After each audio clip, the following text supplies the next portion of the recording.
One part of sustainable development is to understand the interlinkages of the economy, of society, of the environment, and of our politics and governance processes. And the other part of sustainable development is to do something about it.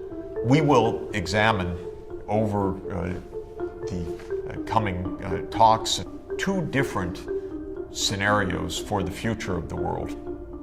One, which I will call business as usual. If we continue more or less on the course that we're on right now, what kind of world we could expect in 10, 20, 30, 40 years. It's not all bad, because after all, many wonderful things are happening on the planet. Poverty has been declining. Technologies have been advancing. But there are a lot of risks with business as usual, especially in the age of the Anthropocene, especially as we trespass planetary boundaries, especially as we see growth that is not inclusive and leaving large numbers of people behind. So we want to contrast the business as usual, or BAU, path with a truly sustainable development path for the planet. What would a business as usual path look like? It's not all terrible. And for many people, especially comfortable people at the top of the income heap, they say business as usual looks pretty good to me. The world economy is expanding, life expectancy rising, infant and child mortality falling. One could say, not bad. If we get business as usual, no disaster. I think the problem, however, is that that's a little too optimistic a view of what we really face.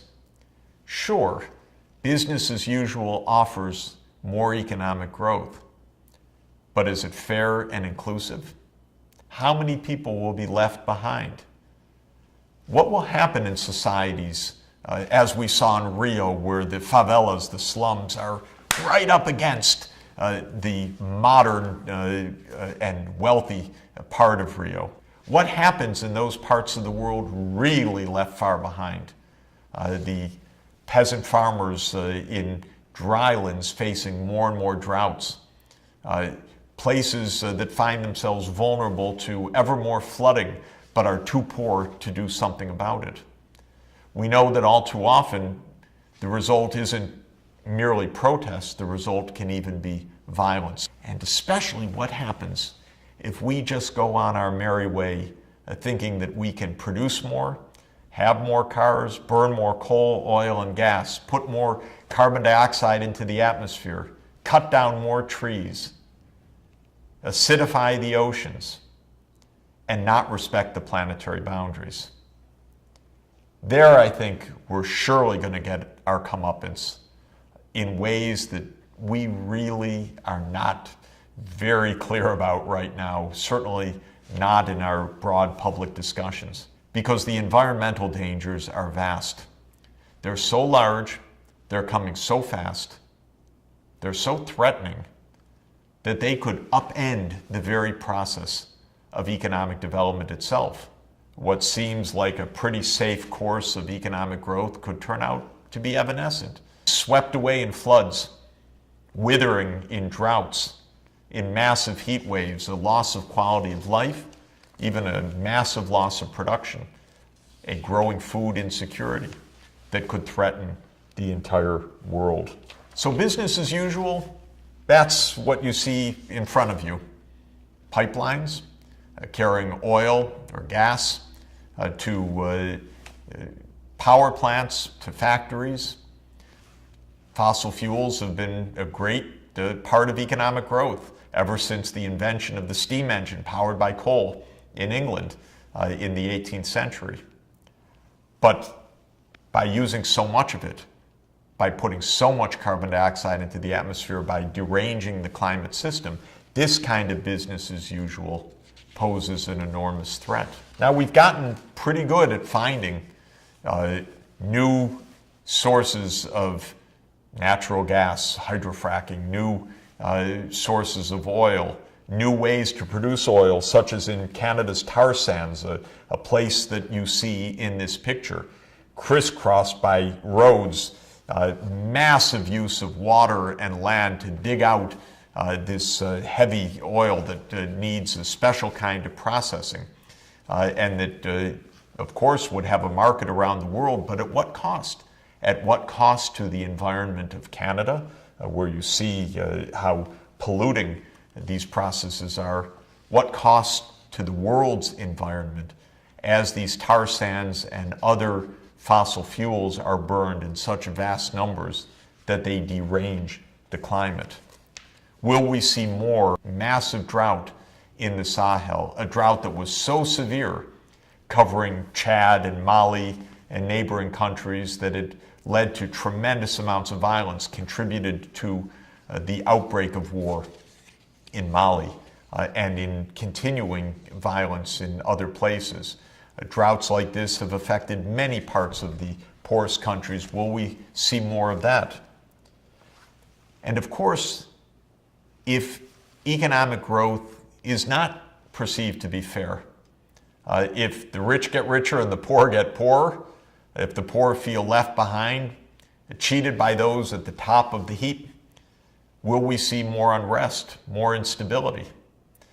We know it from New York City, where we saw the Occupy Wall Street movement to protest against what the protesters called the top 1%, and calling for legality and responsibility on Wall Street after the devastation of the 2008 financial crisis. But these street protests weren't just on Wall Street or in other parts of the United States. In Tunis, in 2011, in Cairo, in Athens, in Tel Aviv, Chile, Madrid, Istanbul, Rio de Janeiro, cities around the world, there have been growing street protests mostly led by young people, protesting high unemployment, high income inequality, corruption in government, lack of accountability, lack of transparency. Is that the kind of business as usual path that we want? We study sustainable development because we can do better. By understanding technology, by understanding the interconnections of economic, social, environmental, and political systems. What you see here is an example of innovation in the Netherlands, one of the most sustainable countries. This innovative building called the Whale is a highly innovative architecture where the tenants enjoy sunlight, open space, and a building has been built in harmony with the natural environment. Half of the world's population today lives in cities. That will rise to perhaps 70% in cities by the year 2030. Vastly more than half of the world's economy is in cities. So a great deal of the path to sustainable development will be through sustainable urbanization. Smart cities, smart architecture, smart systems of transport, of power, of water use, of recycling of wastes that cities can achieve when they put their mind to it. Paris, perhaps on everybody's list among the favorite, most beautiful cities in the world. We see the new innovation of bicycles in the cities. People want to be out bicycling in cities. Massive congestion, massive pollution, not good for our physical health. So walking and bicycling will necessarily become more important technologies of the 21st century. And I'm happy that in cities around the world, there is a return to bicycling using clever shared bicycle systems, new walkways and places where people can improve their health, because cities can be places where the obesity epidemic and poor health take hold. In Bogota, there were great innovations in using rapid transit in bus systems to move people much more cleanly and effectively than individual car ownership. And congestion was reduced, pollution was reduced, carbon dioxide emissions were reduced. Another example of how innovation in transportation can make a very big difference for the future. And look at these two examples of so-called self-driving vehicles using the revolutions of information technology. Cars themselves detect other cars, detect pedestrians, and the cars are able not only to drive themselves but to offer a much more efficient mode of transport. Well, who knows what technology will bring, but we can see that one of the pathways to sustainable development is through smarter technological systems, converting automobiles from the internal combustion engine, which burns petroleum, to electric vehicles charged by electricity produced by clean energy could be one of the most effective ways to reduce the carbon dioxide emissions in the future. And to get that clean electricity, we need to move off of our addiction to fossil fuels, to coal, oil, and gas, and to move to what technology is now offering, much lower cost and effective harnessing of nature's own energy sources, especially solar power and wind power. In many parts of the world, solar and wind power are already at grid parity. What does that mean? It means that they are already at an economic cost competitive with more traditional fossil fuel-based energy systems. This is a picture of a solar thermal concentrator and collector where you see large mirrors set up in a desert region to collect solar power, turn it into energy for electricity production. There are many ways to do it. It could be photovoltaic cells we'll look at later on. It could be concentrated solar thermal energy where you use the heat that's produced to boil water to turn steam turbines to produce electricity. Exciting technologies, but what they mean is ways to rid ourselves of the addiction to fossil fuels, which have brought us a modern economy, to be sure, but have now put us in danger because of the rising CO2 levels. And the advances are not only in information technology, better urban design, clever architecture, smarter grids, smarter transport systems, renewable energy, but breakthroughs in agronomy, in biology. You see here a site testing a new kind of rice, which is bred through special breeding processes to be able to resist flooding, something that obviously will be very important for the farmers in Bangladesh, for example, where this new kind of rice has been shown to be highly effective. When normal fields are flooded, the rice dies.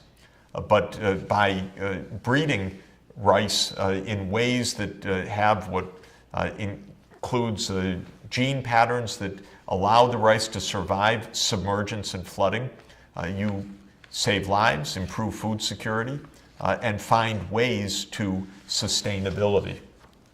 So this, at the essence, gives us a hint of what a sustainable development pathway might mean. Business as usual, we know a lot about that, and we see more and more how risky it can be. A sustainable development pathway, the core features of that would be societies that ensure that all parts of the society, girls as well as boys, women as well as men, minorities, all different regions, all children have access to a healthy start in life, to good nutrition and health care, and especially to the education that they will need to be productive and skilled members of their society, both in the labor force and also as citizens A good start means inclusion, and it means avoiding these mass inequalities of wealth and poverty that afflict the planet. Sustainable development will mean a new kind of urbanization, smarter cities, new transport systems, smarter power grids fed by renewable energy rather than by traditional fossil fuels, new kinds of vehicles, public transportation, or bicycles and walking that can also keep us healthy, new ways to build buildings that are much more energy efficient and much more pleasant and consistent with nature. At the essence of sustainable development is problem solving. We have a lot of problems. We're going to need a global effort in a focused and relatively short period of time, a matter of decades, not centuries, to move from the business as usual trajectory to the sustainable development trajectory. And in order to accomplish that, every part of the world will have to be involved in brainstorming, in determining new and creative ways to ensure inclusive and sustainable growth. That's going to be your job in the coming years, and that's going to be our task in the coming sessions, where we investigate what those problems are, what their core features are, and what innovative new design can mean to enable us to choose that path of sustainable development.